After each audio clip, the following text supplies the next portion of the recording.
دوست ملے گی وہ اس طرح ملے گی. تو ہم باوجود عمل کے ناکام کیوں ہیں؟ باوجود اعمال کے پریشان کیوں ہیں؟ ایک بات ضرور ہے کہ عبادت ہماری ناقص ہے. عبادت ہماری ناقص ہے. میرے دوستو عزیز و بزرگوں، یہ کامل عبادت آئے گی جب دین کی محنت آئے گی.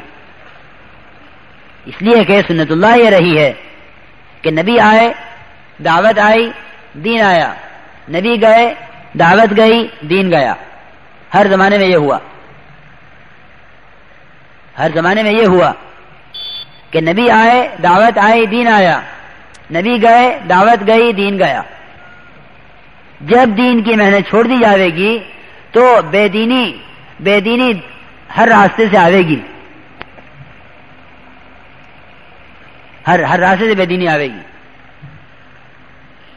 جب دین کی محنت چھوڑی جاوے گی تو بے دینی آوے گی. یقینی بات ہے یہ. موسیٰ علیہ السلام سے نے کہا قوم سے کہ تم میرے پیچھے آؤ، اور خود آگے بڑھ گئے جلد بازی میں. عجلت الیک رب لترضی. اللہ تعالیٰ نے پوچھا قوم کا کیا ہوا؟ یہ فرمایا پیچھے آ رہے ہیں. اتنی ذرا سی دیر میں کہ موسیٰ آگے، قوم پیچھے، اور منتظر قوم کہ اللہ کی طرف سے کتاب لے کر آئیں گے، احکامات لے کر آئیں گے. اتنی سی دیر میں سامری نے بچڑا بنا کر ان سب کو اس کی عبادت میں لگا دیا. 1400 سال اس امت کو دعوت کی محنت چھوڑے ہوئے ہو جاویں. کتنے؟ 1400 سال. امت بھول گئی ذمہ داری اپنی. عرصہ گزر گیا. تو بتاؤ امت کا کیا حشر ہوگا؟ اس کے ایمان کا، اس کے یقین کا، اس کے توکل کا، اس کے صبر کا، اس کے تعلق مع اللہ کا، اس کے اعمال کا کیا حشر ہوا ہوگا کہ بھول گئے اللہ کو. اتنی سی دیر میں سامری نے بچڑا بنایا، ھذا الہکم و الہ موسیٰ، کہ لو یہ تمہارا تمہارے نبی موسیٰ کا معبود یہ ہے. میرے دوستو عزیز و بزرگوں، ہمیں اندازہ نہیں ہے. ہم تو سمجھتے ہیں کہ سامری صرف موسیٰ کے زمانے میں تھا. ہر زمانے میں فرعون، ہر زمانے میں سامری، ہر زمانے کا موسیٰ. اللہ رب العزت نے دعوت کی محنت کو نبیوں پر ختم نہیں کر دیا، بلکہ اللہ کا فضل ہے، اس کا کرم ہے کہ اس نے ہر زمانے کے فرعون کے لیے کوئی نہ کوئی علاج کیا ہے. ہر زمانے کے سامری کا کوئی نہ کوئی علاج کیا ہے. ہم سمجھتے ہیں کہ وہ اسی زمانے میں تھا سامری، آج نہیں ہے. نہیں، کارخانہ اگر اپنی طرف لے جا رہا ہے یقین بگاڑنے کے لیے، زمیندارہ اگر اپنی طرف لے جا رہا ہے یقین بگاڑنے کے لیے، تجارت اگر اپنی طرف لے جا رہی ہے یقین بگاڑنے کے لیے، میرے دوستو بزرگوں، یہ بھی زمانے کے بچڑے ہیں، یہ بھی زمانے کے سامری ہیں. ہر زمانے کا سامری الگ ہوگا. ہمیں نہیں معلوم کہ اس زمانے میں سامری کس شکل میں آئے گا. تجارت کی سینکڑوں شکلیں نکال دیں گے. یہ سود نہیں ہے، اس کو آپ یوں کر لیں. حرام کو لائے گا گھما پھرا کر.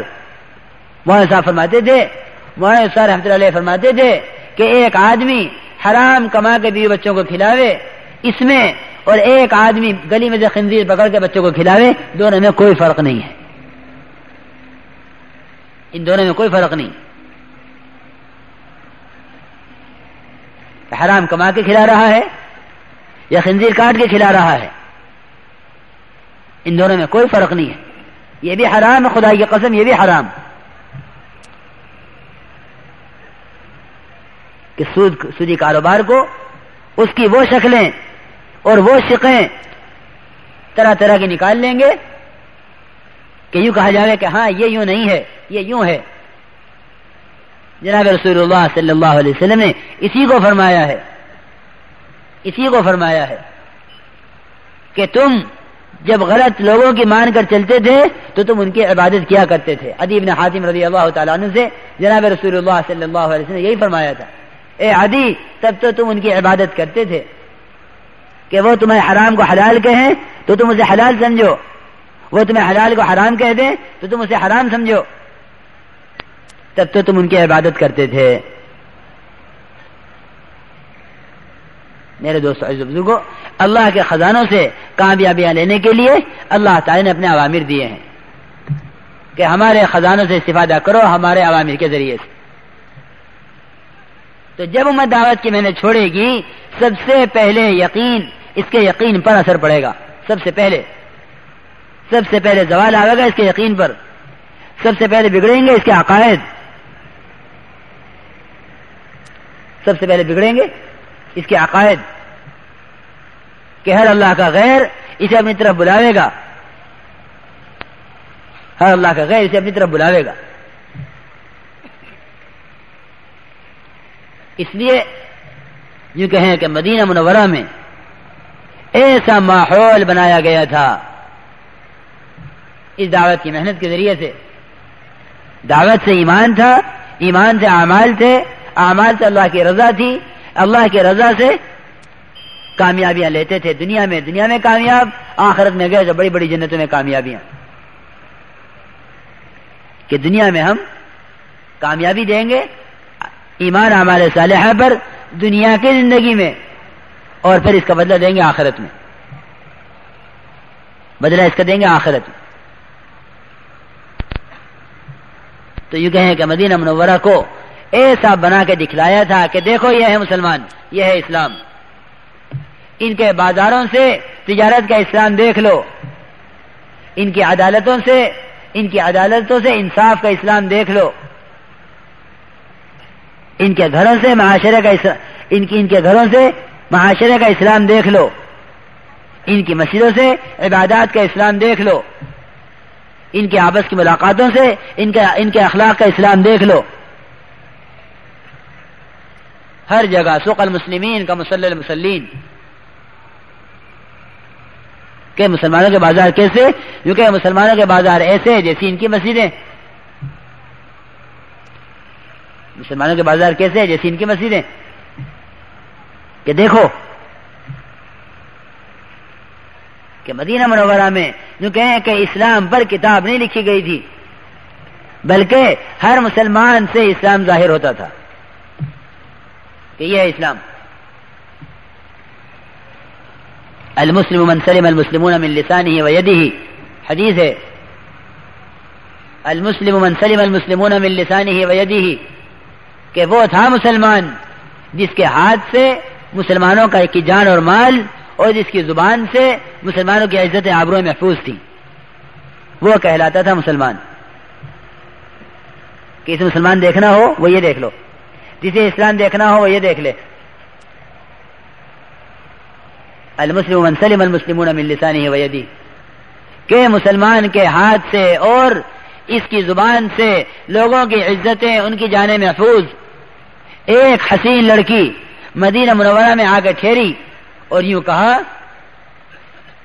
کہا کہ میں مدینے میں آ کے ٹھہری ہوں, مجھے مدینے میں ٹھہر کر یہ اندازہ نہیں ہو سکا کہ میں اپنے ماں باپ کے درمیان ٹھہری ہوئی ہوں یا میں انصار و مہاجر کے درمیان ٹھہری ہوئی.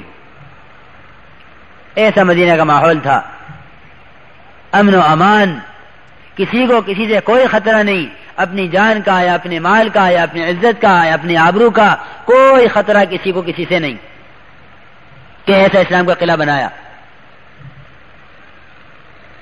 لیکن کہ میرے دوستو, مدینہ منورہ کی تجارت اور مدینہ منورہ کی زراعت اور یہاں کی عدالت, یہاں کی ہر چیز, یہاں کا ہر نقشہ, یہ سارا کا سارا کس پر قائم ہوا تھا؟ حضور اکرم صلی اللہ علیہ وسلم نے اپنے ایک ایک امتی کو دعوت دینے والا بنایا تھا. دیکھو یہ دعوت کی محنت, یہ کسی ایک فرقے کا کام یا کسی جماعت کا کام ہرگز نہیں ہے. جس نے کلمہ لا الہ الا اللہ پڑھا ہے، جس نے محمد الرسول اللہ صلی اللہ علیہ وسلم کو اپنا نبی مانا ہے، یہ اس کی ذمہ داری ہے، یہ اس کا کام ہے۔ کنتم خیر امت اخرجت للناس، جناب رسول اللہ صلی اللہ علیہ وسلم کی امت، اس امت کا کام ہے یہ کہ اللہ کے اوامر کی طرف بلانا، اللہ کے منع کی ہوئی چیزوں سے روکنا، یہ اس کا کام ہے۔ کسی جماعت کا، کسی فرقے کا، کسی طبقے کا، کسی زبان کا، کسی رنگ کا، کسی خیال والوں کا، کسی علاقے والوں کا، کسی ملک والوں کا، یہ کام کسی کا نہیں ہے، بلکہ یہ کام نبوت والا کام ہے۔ یہ کام نبیوں سے نبیوں میں ہر زمانے میں منتقل ہوا ہے۔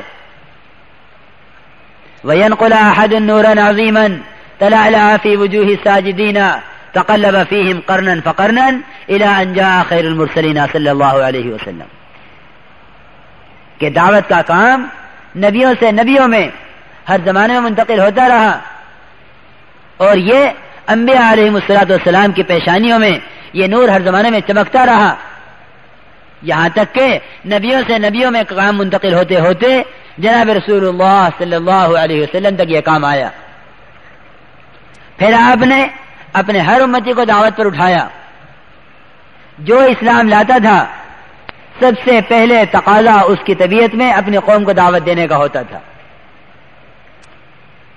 ہم ابھی دعوت کے کام کو نہیں سمجھے، ابھی ہم اس دعوت کے کام کو نہیں سمجھے۔ ہم سمجھ رہے ہیں کہ یہ کام تیرا ہے، میرا نہیں۔ بعض سمجھ رہے ہیں کام میرا ہے، اس کا نہیں۔ بعض یہ کہیں گے کہ یہ کام فلاں کا ہے، فلاں کا نہیں۔ میرے دوستو عزیز بزرگوں، یہ کام ہر امتی کا ہے۔